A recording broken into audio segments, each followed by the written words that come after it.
அன்பிற்கும் பாசத்திற்கும் உரிய நட்புக்கு இலக்கணம் என்று சொல்லக்கூடிய அளவிற்கு ஒரு அன்பாக பழகக்கூடிய ஒரு பண்பாளரை இன்றைக்கு நாம் இழந்திருக்கின்றோம். திரைப்படத்துறையிலே கோலோச்சி அருமை சகோதரர் ராஜேஷ் அவர்கள் ஏறக்குறைய 150க்கு மேற்பட்ட படங்களில் திரைப்படங்களில் நடித்து தனக்கென்று ஒரு முத்திரையை பதித்தவர்.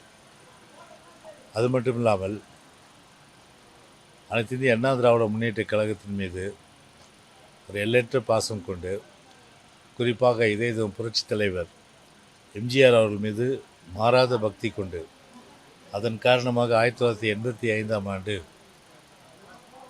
அவர் ஒரு இல்லத்தை உருவாக்கி அத்திரைப்படத்துறைக்கு அதனை அர்ப்பணித்தவர்.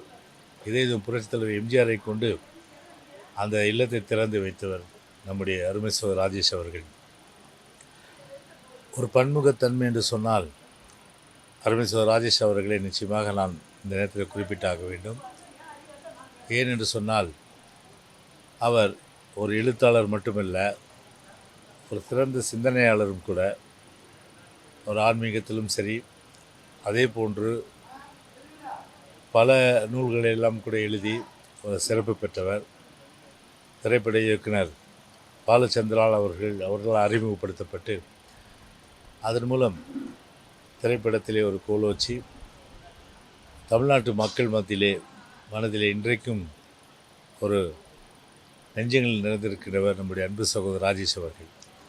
என அவருடைய மறைவு என்பது திரைப்படத்துறைக்கு மட்டுமல்ல, அவருடைய ரசிகர்களுக்கும் அதே போன்று தமிழ்நாட்டு மக்களுக்கும் ஒரு மிகப்பெரிய ஒரு இழப்பாகும். அவருடைய குடும்பத்திற்கும் மிகப்பெரிய இழப்பாகும். அவருடைய அருமை மகன் அவருடைய திருமணம் இன்னும் ஒரு வார காலத்துக்குள் நடக்க இருந்த சூழ்நிலையிலே எதிர்பாராத விதமாக அவர் இந்த மறைவு என்பது அந்த குடும்பத்திலே ஒரு மிகுந்த ஒரு அதிர்ச்சியை ஏற்படுத்தியிருக்கின்றது. எனவே அப்படிப்பட்ட அதிர்ச்சியிலிருந்து அவர்கள் மீண்டெழுந்து அதன் மூலம் அவருடைய இழப்பு ஒரு ஈடு செய்ய முடியாத ஒரு இழப்பாக கருதிதான் இன்றைக்கு அந்த நட்பின் காரணமாக அனைத்து இந்திய அண்ணா திராவிட முன்னேற்ற கழகத்தின் சார்பில், கழக பொதுச் செயலாளர் சார்பிலே அவருக்கு நானும் நம்முடைய அன்பு சகோதரர் முன்னாள் அமைச்சர் பெஞ்சமின் அவர்களும் இங்கே வருகை தந்து இறுதி அஞ்சலி செலுத்தியிருக்கிறோம் என்பதை தெரிவித்துக் கொள்கின்றேன்.